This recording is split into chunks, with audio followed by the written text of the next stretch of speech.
Chào các bạn, hôm nay mình sẽ làm bánh mì hấp ha. Thịt heo bằm này nè, mình cần 1 phao ha. Rồi 1/3 củ cà rốt với 1/3 củ sắn á, mình bằm nhuyễn ha. Với cỡ một cái 2 muỗng cà phê, 2 muỗng súp mà nấm mèo mà mình bằm nhuyễn ha, mình ngâm nước rồi bằm nhuyễn. Với tỏi bằm, hành lá. Và mình cần nước dừa ha. Đầu tiên á, thì mình bỏ vào đây 1 muỗng cà phê dầu hào ha.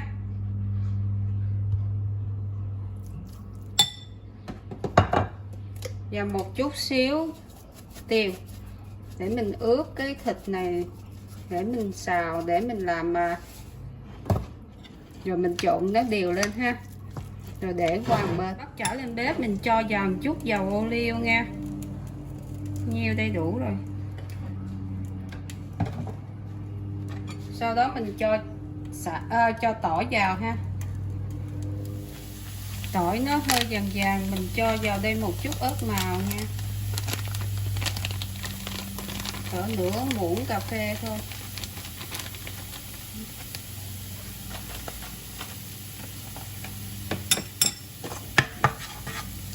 Mình đảo nó lên và mình cho thịt bằm vào.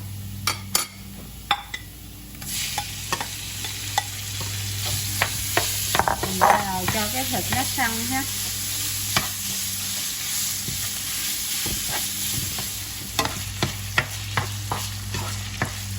Mình xào cho thịt nó gần chín tới như vậy ha. Xong đó mình sẽ cho nấm mèo vào.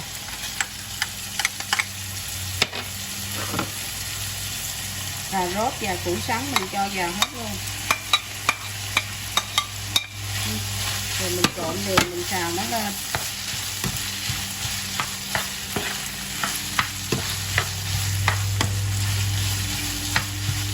Sau đó mình cho vào đây 1 muỗng súp, ăn súp nè, cái bột nêm ha.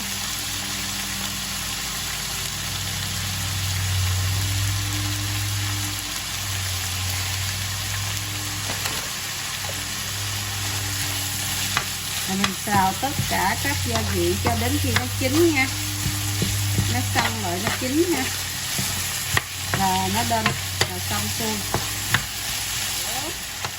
1/4 ớt bột ha. Mình trộn đều và mình tắt bếp tại vì nó đã chín rồi. Mình tắt bếp ha. Sau đó mình cho vào đây một chút xíu tiêu nữa cho nó thơm. Ok, nó đã xong. Mình bắt một cái chảo khác lên ha, mình bỏ vào đây 5-6 muỗng nước dừa ha. 1 2 3 4 5 muỗng ha.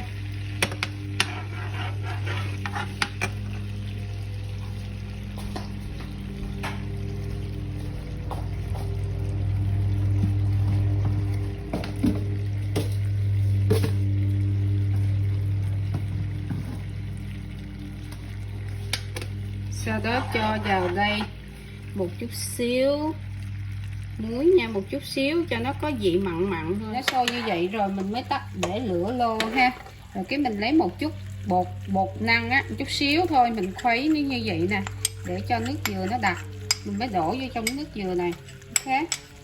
Mình cho nước dừa nó sệt lại. Sau đó mình cho hành lá vào. Thì cái nước này là nước dừa này mình để lên trên cái bánh mì ha. Cho hành lá vào. Và mình tắt bếp. Rồi mình tắt bếp đó. Mình lấy một chút xíu nước ha. Đừng có đầy quá là nó ngập lên cái bánh mì là nó ướt nha. Mình cho cái này vào để mình hấp bánh mì. Ok. Để cho nước sôi rồi mình hấp. Khi nước sôi như vậy thì mình bỏ bánh mì vào mình hấp nha.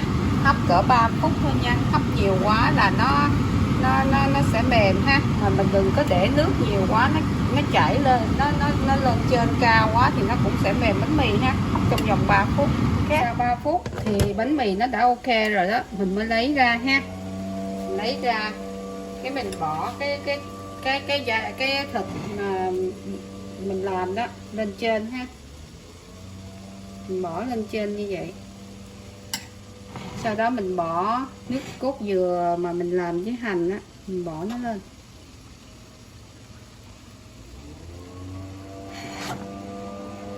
Đây là bánh mì hấp đã hoàn thành. Ok, đây là bánh mì hấp đã hoàn thành. Chúc các bạn coi vui vẻ hết. Nhớ enjoy, like and share để hẹn gặp ở những video kế tiếp. Thank you các bạn.